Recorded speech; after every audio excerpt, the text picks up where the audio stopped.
Thank you, David, for that nice remarks you had.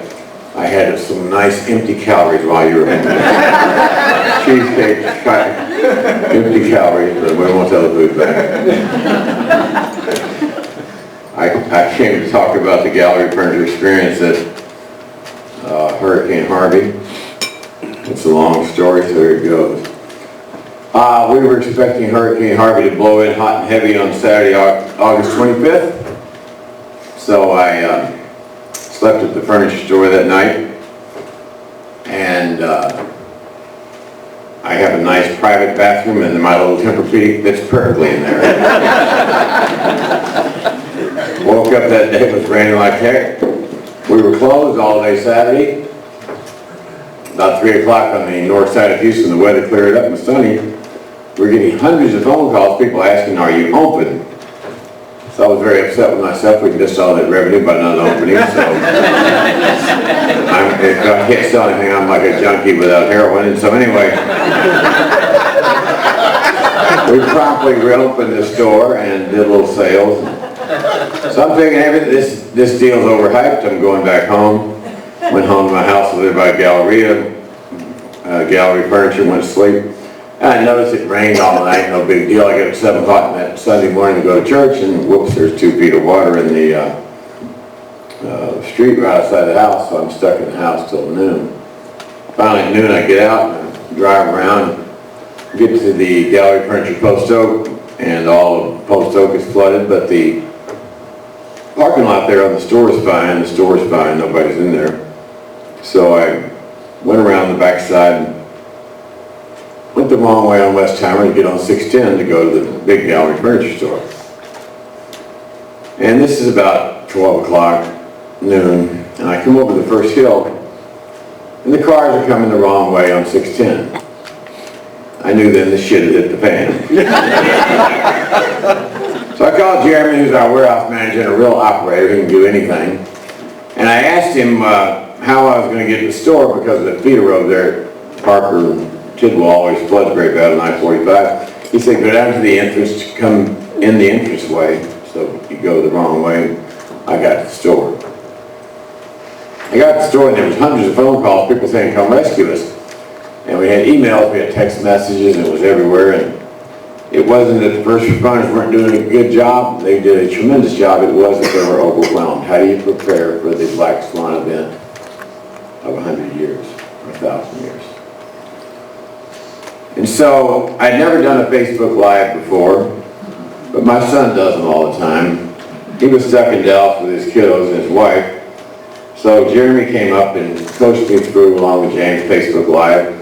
And we put out a call for people with CDL licenses to come to Gallery Furniture and drive our big 24-foot trucks through the wire to rescue people because most of our delivery drivers were stuck and they couldn't get to work.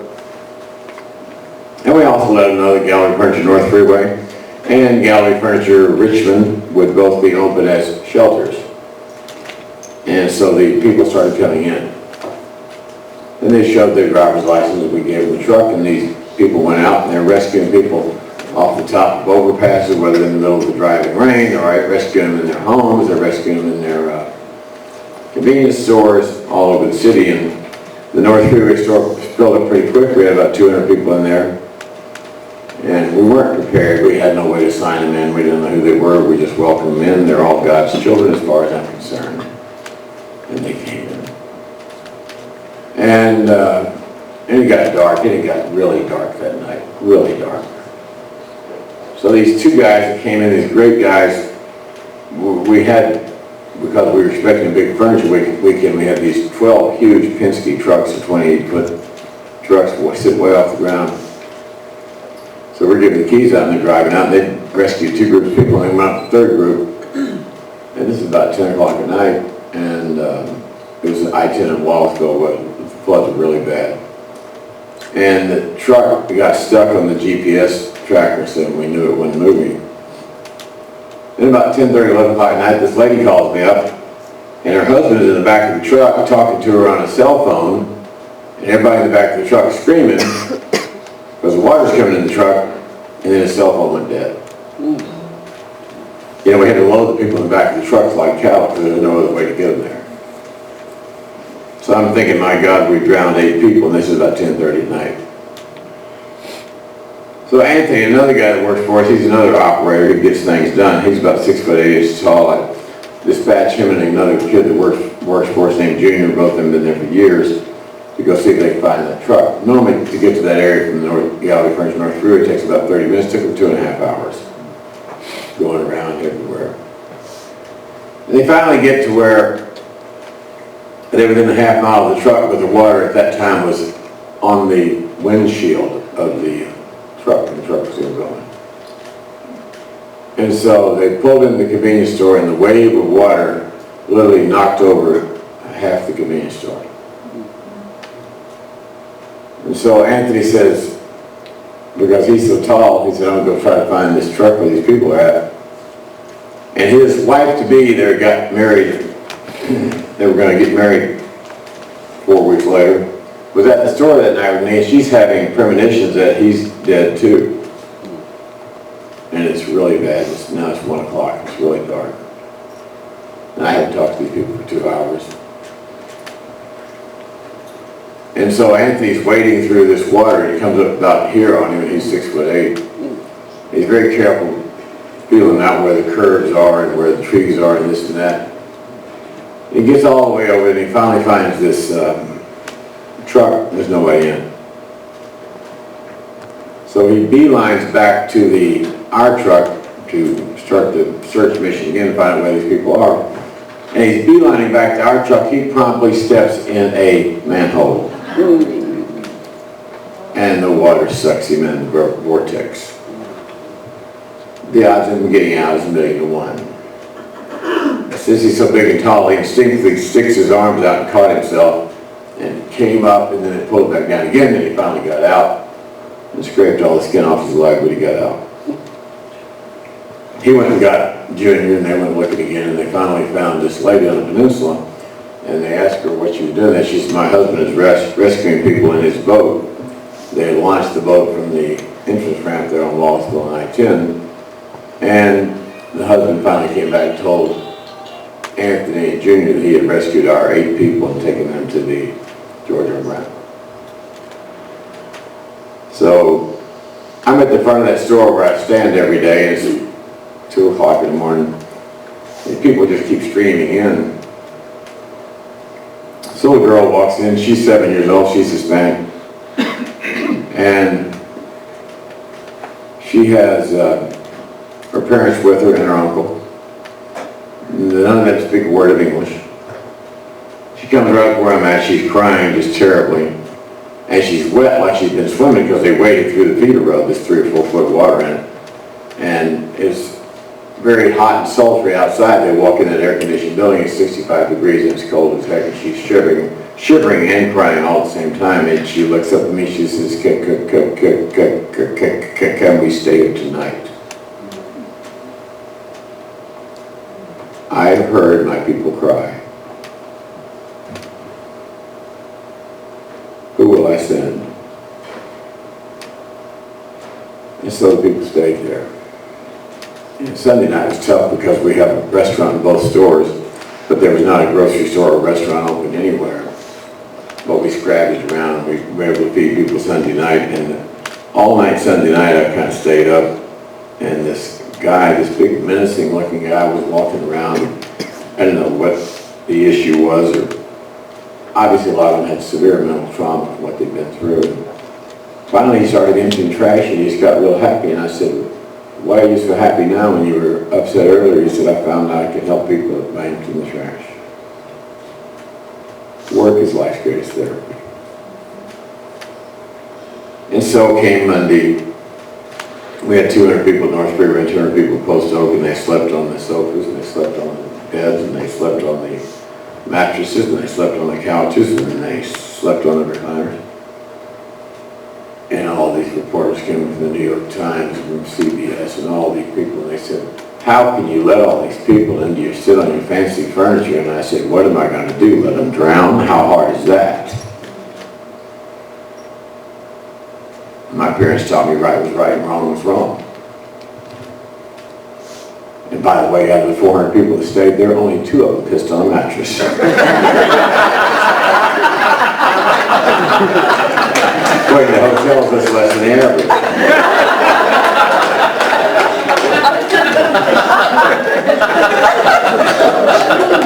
We had a lady there with a 2-week-old baby. She carried that baby out of 6 foot of water, 2 weeks old. We had one lady, she was 85. She got separated from her family. She lived right there on the north side. She got separated from her family. We had to rescue her. She's 85 years old. She had her birthday at Gallery Furniture that Tuesday all by herself. And those people were wonderful. It was one of the great times of my life to be there to help. I have a daughter who's a social worker, and she's taught me a lot.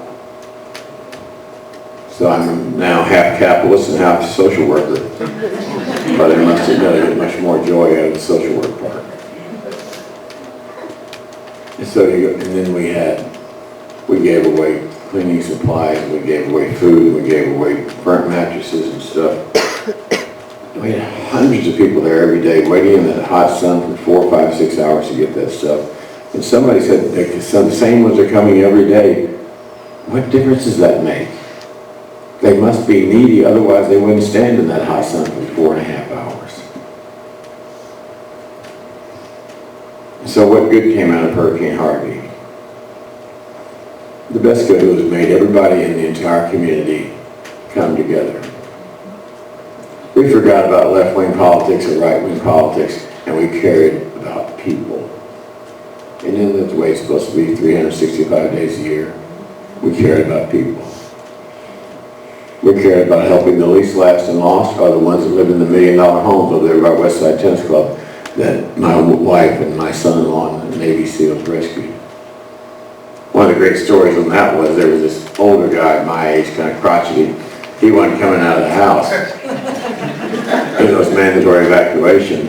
And he motioned those guys over there in the boat. He said, take me to the grocery store. And they said, are you evacuated? He said, hell no, I need some beer. My kind of guy.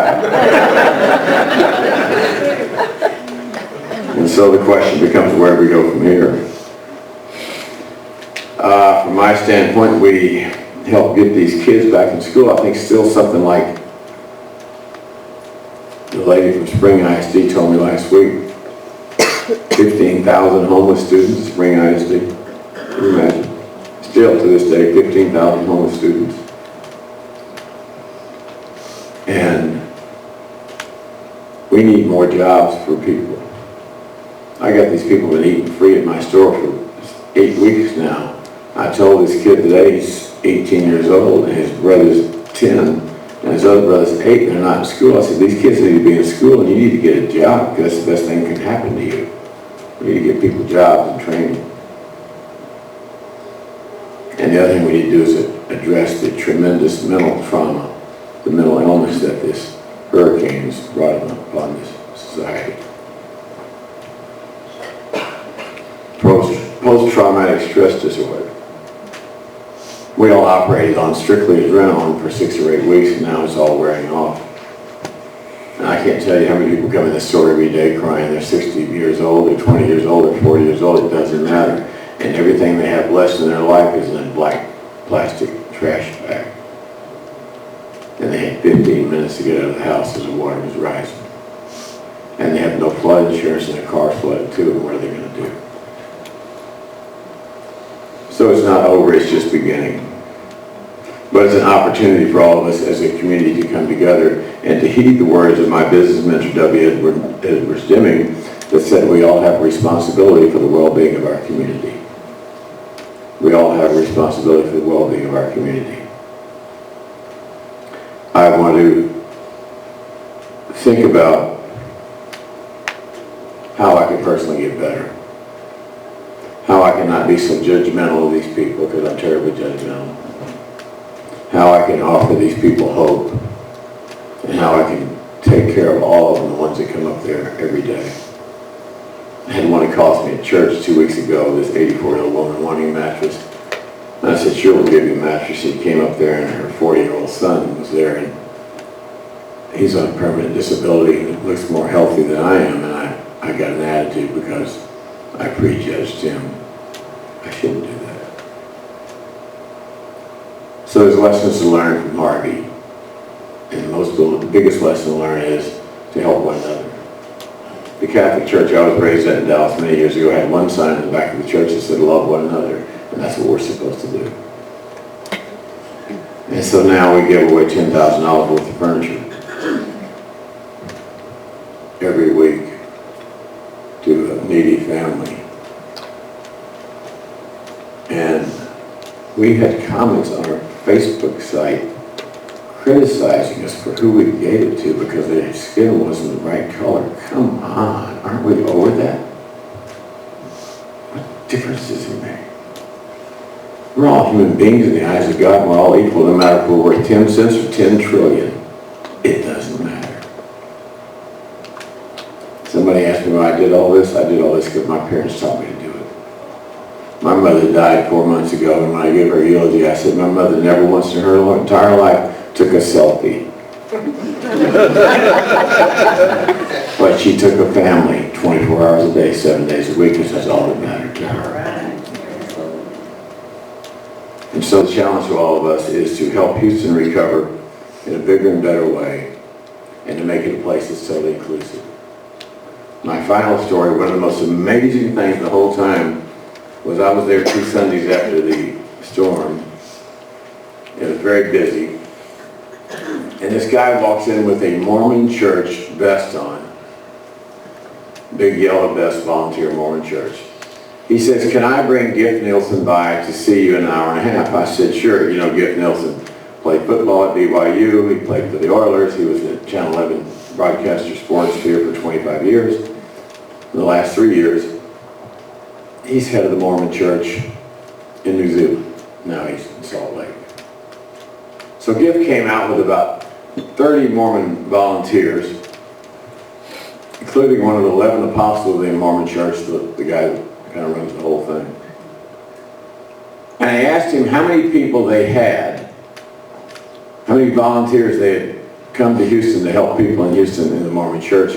He said within 10 days we had 6,000 volunteers here from around the world.